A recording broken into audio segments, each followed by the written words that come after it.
शाम को आते हुए राशन लेते आना और हाँ, मुन्ना के स्कूल में फ़ीस भरनी है, उसके लिए पैसे देते जाओ। बीवी की इस मांग पर जेबें उल्टी करके दिखाने के सिवा बड़े के पास कोई दूसरा उत्तर नहीं था।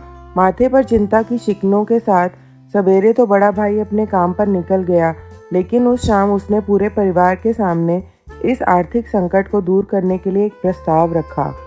क्यों ना हम उस प्लॉट को बेच दें जिसे बाबूजी ने लक्ष्मी को शादी में देने के लिए खरीदा था। बेटी को दी हुई चीज़ वापस नहीं मांगते, पाप लगता है। लक्ष्मी का जन्म होते ही घर खुशियों से भर गया था, तभी तुम्हारे बाप ने ये तय कर लिया था कि ये प्लॉट लक्ष्मी का है जो उसको शादी में दिया जाएगा। माँ ने अपना विरोध जताते हुए कहा, कौन सी बेटी? वो बेटी जो प्रेम विवाह कर घर की इज्जत को खाक में मिला गई और पिताजी की अंतिम यात्रा में भी न शामिल हुई। बड़े ने टॉन्ट मारते हुए कहा, मेरा मुंह मत खुलवा। यहाँ कौन नहीं जानता कि लक्ष्मी को उस दिन गली के नाके से ही लौटा दिया गया था और उससे अपने पिता से आखिरी बार मिलने का हक भी छीन लिया गया था। माँ ने बेटी का पक्ष लेते हुए कहा। दोनों बेटे चुप हो गए। ना बड़ा बेटा कुछ बोल पाया, ना छोटे बेटे के मुंह में कोई शब्द फूटा। थोड़ी देर के बाद छोटा भाई बोला, प्लॉट बेच तो देंगे, पर क्या लक्ष्मी कागजात पर दस्तखत करेगी? मुझे नहीं लगता वो हमारा भला सोच भी सकती है। काफ़ी वाद विवाद और सोच विचार के बाद सब इस बात पर सहमत हुए और लक्ष्मी को घर आने का न्योता दिया गया। अगले दिन गली के नाके पर खेल रहे बड़े भाई के लड़के की बुआ आ गई की आवाज़ सुन घर वाले चौकन्ने हो गए। दोनों भाई मन में नफरत के साथ उसको कैसे घर में आने के लिए कहें, इसी दुविधा में थे। वो कहते हैं ना, ज़रूरत के वक्त गधे को भी बाप बनाना पड़ता है। उसी कहावत के हिसाब से दोनों भाई बहन से बात करने के लिए तैयार हुए।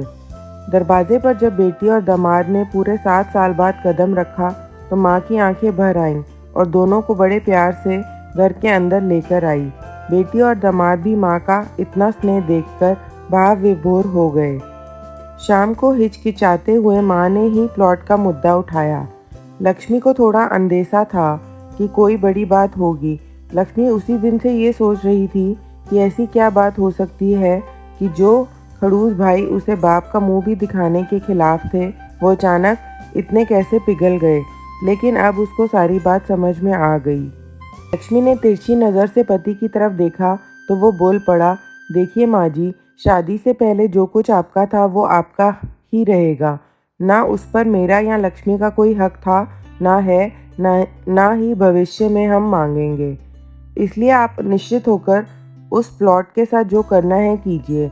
आप जहाँ कहेंगे हम वहाँ साइन कर देंगे। सब इस मीटिंग को ख़त्म कर उठ ही रहे थे कि टीवी पर अनाउंसमेंट हुआ कि आने वाले 21 दिनों तक देश में लॉकडाउन लगाया जा रहा है। लक्ष्मी के पति ने फ़ोन पर बात करने के बाद कहा, अब हम क्या करेंगे लक्ष्मी? कल की बस भी रद्द हो गई है और 21 दिनों तक कोई बस नहीं है। हम तो फंस गए। इस खबर से दोनों भाई बहुत निराश हो गए, क्योंकि एक तो उनकी आमदनी कम थी और 2 लोगों का और खाने पीने का बोझ बढ़ गया था। लेकिन माँ अंदर ही अंदर खुश थी, क्योंकि इतने बरसों बाद घर वापस लौटी बेटी इसी बहाने कुछ दिन आराम से उसके साथ रह पाएगी। दोनों भाई सब्जी और फल बेचा करते थे। कुछ दिनों में ही लॉकडाउन और कोरोना के चलते लोगों ने उनसे सब्जियां और फल खरीदने बंद कर दिए। पहले से खराब उनकी आर्थिक स्थिति और ज़्यादा खराब होने लगी और वह मन ही मन लक्ष्मी के कदमों को अशुभ मानने लगे। बहन और जीजा जी से उनकी ये हालत छुपी नहीं थी।